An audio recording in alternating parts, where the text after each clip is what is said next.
कार्तिक मास के कृष्ण पक्ष की त्रयोदशी को हम सभी धनतेरस का पर्व मनाते हैं और भगवान धनवंतरी की पूजा करते हैं। आज हम जानेंगे कि 2022 में धनवंतरी जयंती यानी कि धनतेरस कब है और पूजा की क्या विधि है। दोस्तों, जो बहुत ही शुभ योग में, त्रिपुष्कर योग में, इंद्र योग में, अमृत सिद्धि योग में और सर्वार्थ सिद्धि योग में धनतेरस का पर्व आया है। पंचांग के अनुसार कार्तिक मास की त्रयोदशी तिथि 22 अक्टूबर 2022 यानी कि शनिवार को शाम 6:02 से शुरू हो रही है। अगले दिन 23 अक्टूबर 2022 को त्रयोदशी तिथि का समापन शाम 6:03 पर होगा। ज्योतिष शास्त्र के अनुसार धनतेरस की पूजा प्रदोष काल में की जाती है और त्रयोदशी तिथि 23 अक्टूबर को प्रदोष काल शुरू होने पर ही समाप्त हो रही है। ऐसे में धनतेरस का पर्व 22 अक्टूबर 2022 शनिवार को ही मनाया जाएगा। धनतेरस पर भगवान धनवंतरी की पूजा के लिए 22 अक्टूबर 2022 को शाम 7:10 से रात 8:24 तक का शुभ मुहूर्त है। दोस्तों, प्रदोष काल का समय शाम 5:52 से 8:24 तक 22 अक्टूबर को है। वहीं वृषभ काल 7:10 से 9:06 तक रहेगा। आइए अब देखते हैं किस प्रकार से धनतेरस की पूजा की जाती है, यम का दीपक कैसे जलाया जाता है। इसलिए वीडियो को संपूर्ण देखिएगा बिना स्किप के, ताकि आपको सब कुछ अच्छे से समझ आ जाए। आरंभ करते हैं माता रानी का नाम लेकर। जय माता दी फ्रेंड्स, कैसे हैं आप सब दोस्तों? बताने के लिए कमेंट में जय माता दी जरूर लिखेगा। दोस्तों, आज हम जानेंगे धनतेरस की पूजा विधि। आप सभी को धनतेरस की बहुत बहुत शुभकामनाएं। आशा है आप सभी बहुत ही सुखी व स्वस्थ होंगे और आज की पूजा करके हम और भी सुखी और स्वस्थ होने वाले हैं, क्योंकि आज हम पूजा करेंगे आयुर्वेद के देवता धनवंतरी जी की। साथ ही साथ पूजा का महत्व जानते चलेंगे। तो चलिए आपको बता दें, पूजा के लिए यहाँ पर हमने एक थाली में थोड़ी सी कच्ची मिट्टी ली है, जिससे हम यम का दिया प्रज्वलित करेंगे। एक लोटे में जल लिया है, क्योंकि आज हम यम देवता की भी पूजा करेंगे। दोस्तों, पुष्प ले लेंगे, थोड़े से अक्षत यानी बिना टूटे हुए चावल लिए हैं। एक घी से भरा हुआ दीपक ले लेंगे, धूप ले लेंगे, रुई की बाती ले लेंगे, माचिस ली है, थोड़े से अक्षत, हल्दी, रोली ली है, कलावा यानी मौली ली है, जनेऊ लिया है गणपति देव के लिए, सुपारी, जायफल, 2 लौंग और भोग के लिए बताशे लिए हैं। यहाँ पर हमने गणपति देव और थोड़ा सा अनाज गेहूं का लिया है प्लेट में। आप स्क्रीन पर देख सकते हैं। अब चलिए पूजा स्टार्ट करते हैं। आप अपने घर में पूजन के लिए कोई भी स्थान चुन सकते हैं। उसे पहले ही स्वच्छ करके रखें। फिर उस पर इस प्रकार से चौकी रख करके हमने जल से चौकी को स्वच्छ किया है। थोड़ी सी मिट्टी या गोबर लेकर के हम चौक पूरेंगे। दोस्तों, चौक पूरना बोलते हैं लीपने को। थोड़ी सी मिट्टी लेके इस प्रकार से लीप लेंगे। पहले कच्चे घर होते थे तो सभी इस प्रकार से गोबर मिट्टी से लीपते थे, लेकिन अब पक्के घर हो गए हैं। लेकिन हम शुभता के लिए यहाँ पर थोड़ा सा लीपेंगे जरूर। दोस्तों, अब हम यम के दिए के लिए हमने जो कच्ची मिट्टी ली थी उसका दीपक बनाएंगे। आप ये दीपक सुबह ही बना के रख लें तो अच्छा है, शाम तक सूख जाएगा। वरना आप इस प्रकार से थोड़ी सी मिट्टी लेकर के दिया भी बना सकते हैं। अगर आपके मार्केट में कच्ची मिट्टी का दिया मिलता है तो आप वो भी ले सकते हैं, क्योंकि आज के दिन कच्ची मिट्टी का दिया ही यम के दिए के रूप में पूजा जाता है। शुभ रहेगा अपने घर की मिट्टी लेकर के ही दिया बनाएं। सबके घर में कोई ना कोई पौधा अवश्य होता है, तुलसी इत्यादि का तो होता ही है। तो आप उसमें से थोड़ी मिट्टी लेकर के इस प्रकार से दीपक दिन में बना के भी रख सकते हैं, ताकि वो शाम तक सूख जाए। अब सबसे पहले हम प्रथम पूज्य विघ्नहर्ता गणेश जी का पूजन करने के लिए थोड़े से अक्षत यानी बिना टूटे हुए चावल चौकी पर स्थापित करेंगे और उसके बाद अपने गणेश जी की प्रतिमा को स्थापित करेंगे। दोस्तों, किसी भी पूजा में हम आपको बताते हैं कि सबसे पहले गणेश जी का पूजन आवश्यक होता है। गणेश जी को स्थापित करने के बाद हम यहाँ पर हमने जो घी से भरा हुआ दीपक लिया था उसे प्रज्वलित करेंगे। दोस्तों, ये दीपक हम केवल धूप दीप दर्शाने के उद्देश्य से ही जला रहे हैं। इसका पूजन यम के दिए के रूप में नहीं करेंगे। यम का दिया सरसों के तेल का जलाएंगे। इस प्रकार से दीप प्रज्वलित करने के बाद हम धूप जला लेंगे। दोस्तों, कार्तिक मास के कृष्ण पक्ष की त्रयोदशी को हम धनतेरस का पर्व मनाते हैं।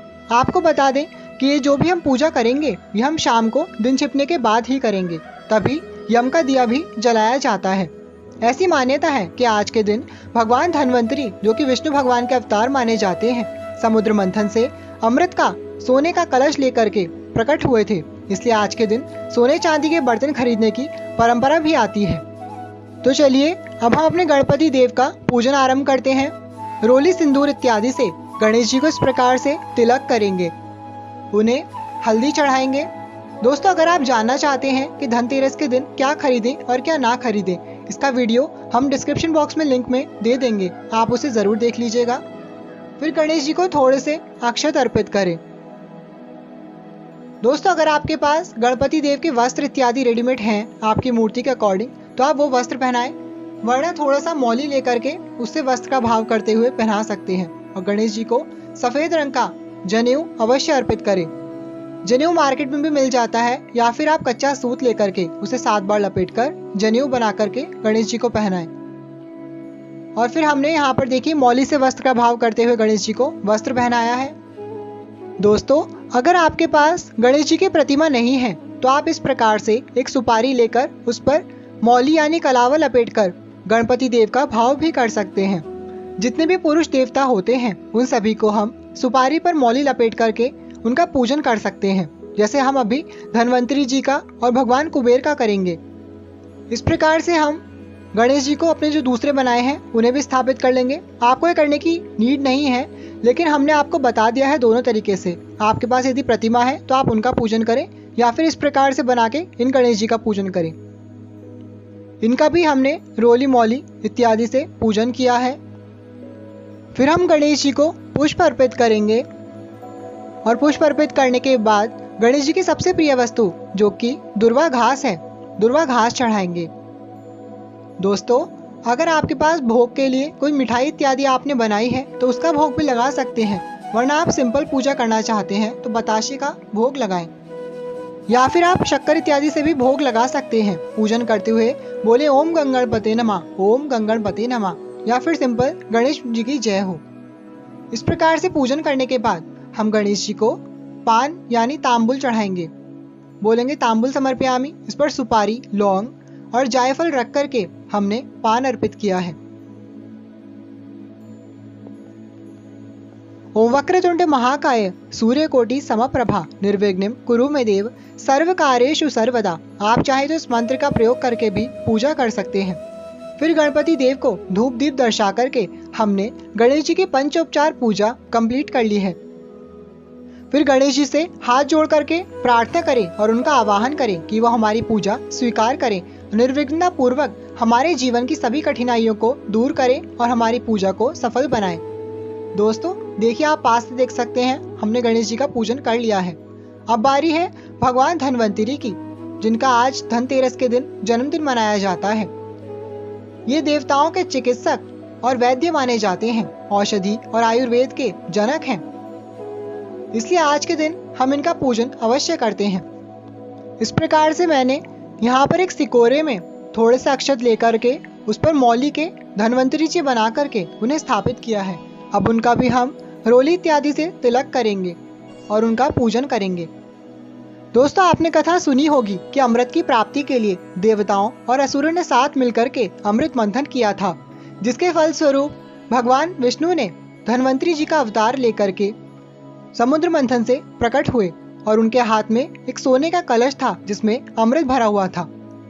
वो अमृत सभी प्रकार की दिव्य औषधियों से संपन्न था। फिर हम धन्वंतरी जी को पुष्प अर्पित करेंगे। और दोस्तों, क्योंकि धन्वंतरी जी आयुर्वेद के देवता हैं, इसलिए उन्हें कुछ औषधियाँ भी अर्पित करेंगे। यहाँ पर औषधि में मैंने तुलसी के पत्र और गिलोय का पत्ता लिया है। आप जो भी औषधि अर्पित करना चाहें वो ले सकते हैं। वैसे तो हर पत्ते में कुछ न कुछ औषधीय गुण होते ही हैं, जो लोग आयुर्वेद को जानते हैं वो लोग जानते होंगे। धन्वंतरी जी को औषधि अर्पित करने के बाद उन्हें भी वस्त्र का भाव करते हुए मौली चढ़ाएं। दोस्तों, धन्वंतरी जी का पूजन करने से हम स्वस्थ एवं निरोग रहते हैं। फिर धन्वंतरी जी को भोग लगाएं। आप शक्कर इत्यादि से भी भोग लगा सकते हैं। ये पूजा कोई इतनी बड़ी या डिफिकल्ट नहीं होती, सिंपल पूजा करनी होती है, थोड़ी देर लगती है। फिर धूप दीप दर्शा करके धन्वंतरी जी से हाथ जोड़ करके प्रार्थना करें कि हे धन्वंतरी देव, मुझ पर मेरे परिवार पर अपनी कृपा सदैव बनाए रखें और हमें आरोग्य प्रदान करें। आप बोल सकते हैं सर्वे भवन्तु सुखिनः, सर्वे सन्तु निरामया, सर्वे भद्राणि पश्यन्तु, मा कश्चित् दुःखभाग् भवेत्। ये भगवान धन्वंतरी का ही मंत्र है। आप चाहें तो इसके अलावा एक दूसरा मंत्र है, उसे भी बोल सकते हैं। आप स्क्रीन पर देख सकते हैं, सत्यम च येन निरतम रोगम विधूतम अन्वेषित च सविधिम आरोग्यमस्य गूढ़म निगूढ़म औषधीय रूपम धन्वंतरीम च सततम प्रणमामि नित्यम। इस प्रकार से आप ये मंत्र भी बोल सकते हैं या सिंपल धनवंतरी भगवान की जय हो। दोस्तों अब हम भगवान कुबेर का भी पूजन करेंगे। इस प्रकार से मैंने एक छोटे से दीपक में अक्षत लेकर के सुपारी पर मौली लपेट करके यहाँ कुबेर भगवान का भाव किया है। दोस्तों इस ब्रह्मांड में ईश्वर के बनाए कई प्रकार के प्राणी हैं, यक्ष, गंधर्व, नाग, किन्नर, अप्सराएं, देवता एवं असुर। उनमें से कुबेर यक्ष की श्रेणी में आते हैं। भगवान शिव के अपार भक्त होने के कारण ही इन्हें देवताओं का कोषाध्यक्ष होने का अधिकार मिला, जिसके कारण इन्हें हम देवता मान करके पूजते हैं। इनका भी हम रोली इत्यादि से तिलक करके पुष्प चढ़ा करके पूजन करेंगे। दोस्तों माँ लक्ष्मी धन प्रदान करती हैं, धन की देवी हैं, और आप ऐसा समझ सकते हैं कि माँ लक्ष्मी के सेक्रेटरी हैं। जो भी धन होता है उसका हिसाब किताब कुबेर जी रखते हैं। आज के दिन इनका भी जन्म मनाया जाता है, इसलिए इनकी पूजा करना भी आवश्यक होता है। इस प्रकार से भोग लगाइए और इनका पूजन करेंगे, फिर धूप दीप दर्शाएंगे। आप इस स्क्रीन पर कुबेर देवता का मंत्र भी देख सकते हैं। ओम यक्षाय कुबेराय वैश्रवणाय धन धान्यादि पतये धन धान्य समृद्धि में देहि दापय स्वाहा, या फिर ओम कुबेराय यक्षाय नमः बोलकर भी पूजन कर सकते हैं। दोस्तों इन तीनों देवताओं का पूजन हमें धनतेरस से लेकर दिवाली तक प्रतिदिन करना है, लेकिन यम का दिया सिर्फ आज के दिन ही जलाएंगे। तो चलिए अब बारी है यम का दिया प्रज्वलित करने की। आप चाहे तो पंचगव्य का दीपक भी प्रयोग कर सकते हैं। वो दीपक पूरा जल जाता है और प्रदूषण भी उससे कम होता है, अपितु वातावरण स्वच्छ एवं निर्मल हो जाता है। या फिर आप हमने जो मिट्टी का दिया बनाया था उसी का पूजन करेंगे। इस प्रकार से थोड़ा सा अनाज रख के हम उस दीपक को स्थापित करते हैं। आप चावल या गेहूं ले सकते हैं अनाज में, या और भी कोई अनाज लेना चाहें तो ले सकते हैं। फिर उस पर हम अपने दिए को रखेंगे। उसमें सरसों का तेल और रुई की बाती लगाते हैं। दोस्तों ये दिया सरसों के तेल जो कड़वा तेल होता है उससे प्रज्वलित किया जाता है। यमराज का दिया है, इसलिए यमराज की दिशा दक्षिण दिशा की ओर मुख करके प्रज्वलित करना है। हमारे यहाँ दक्षिण दिशा इधर की तरफ है, तो देखिए दीपक का मुख हमने इधर की तरफ रखा है, इधर दक्षिण दिशा है। इस प्रकार से दीपक प्रज्वलित करने के बाद हमें इस दीपक का भी पूजन करना है। इस दीपक में आप चाहें तो एक कौड़ी भी डाल सकते हैं, जो लक्ष्मी कौड़ी होती है पीले रंग की, उस कौड़ी को इसमें डाल दें। फिर इसके बाद हम बताएंगे कि आपको इस कौड़ी को किस प्रकार से प्रयोग करना है अपने धन धान्य की वृद्धि के लिए। आप चाहे तो इस कौड़ी के स्थान पर आप 1 रुपए का सिक्का भी डाल सकते हैं, अगर आपके पास कौड़ी नहीं है तो। फिर दीपक का पूजन करने के लिए भी हम दीपक को मौली से वस्त्र का भाव करते हुए कलावा चढ़ाएंगे और तिलक इत्यादि से रोली के छींटे देके या तिलक लगा करके पूजन करेंगे और फिर अक्षत चढ़ाएंगे। दोस्तों यमराज का पूजन करने से हमारी कुंडली में काल सर्प इत्यादि जो भी अकाल मृत्यु के दोष होते हैं वो सभी दोष दूर हो जाते हैं और कभी भी हम पर और हमारे परिवार पर अकाल मृत्यु का साया नहीं मंडराता। दोस्तों हमने जो पीछे 3 देवताओं का पूजन किया था उसे कोई भी एक सदस्य भी कर सकता है, किंतु यम के दिए का पूजन परिवार के सभी सदस्यों को करना चाहिए। फिर यम के दिए को भी पुष्प अर्पित करें, फिर भोग लगाएं और फिर धूप दीप दर्शाएं। दोस्तों पंचोपचार पूजा में रौली, मोली, तिलक, अक्षत, धूप दीप और नैवेद्य का विधान आता है। इसलिए जो हमने पहले दीपक जलाया था घी का, वो इसी उद्देश्य से जलाया था ताकि हम यम के दिए को भी धूप दीप दर्शा के पूजन कर सके। उस दिए का और दूसरा कोई प्रयोजन नहीं था। इस दिए का हमें सिर्फ पूजन करना है और फिर पूजन करने के बाद इसे हम अपने मुख्य द्वार पर रखेंगे।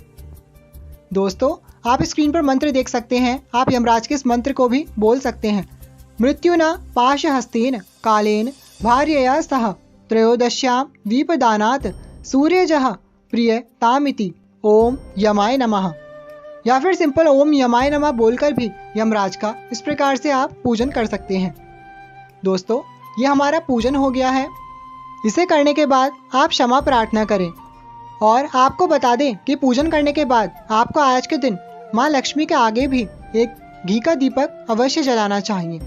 दोस्तों अगर आप हमारे चैनल पर नए हैं तो प्लीज़ चैनल को ज़रूर सब्सक्राइब कीजिएगा, क्योंकि हम आपके लिए इसी प्रकार से व्रत त्योहार से जुड़ी जानकारी और पूजा खुद करके दिखाते हैं।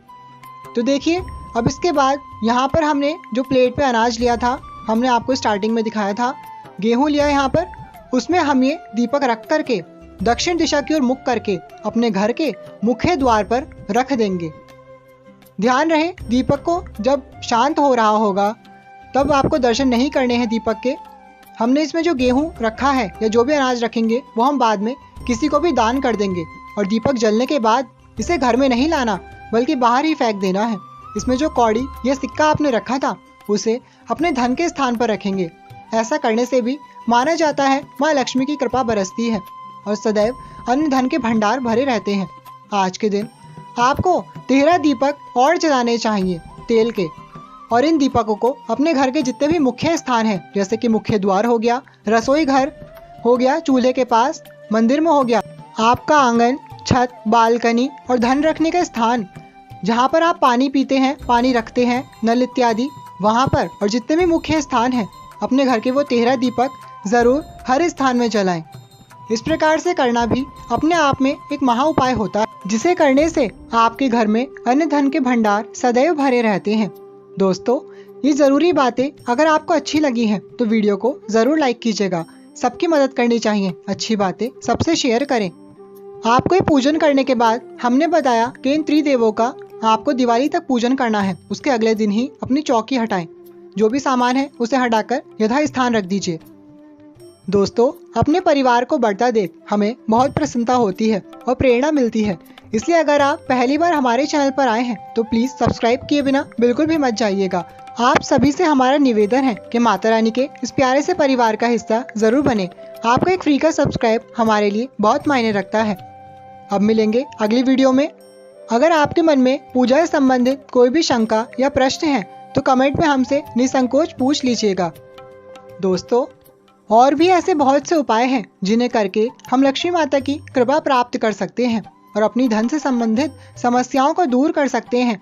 जानने के लिए हमसे जुड़े रहिएगा। अब मिलेंगे अगली वीडियो में और भी अद्भुत जानकारी के साथ। तब तक के लिए thank you all, love you all, जय माता दी।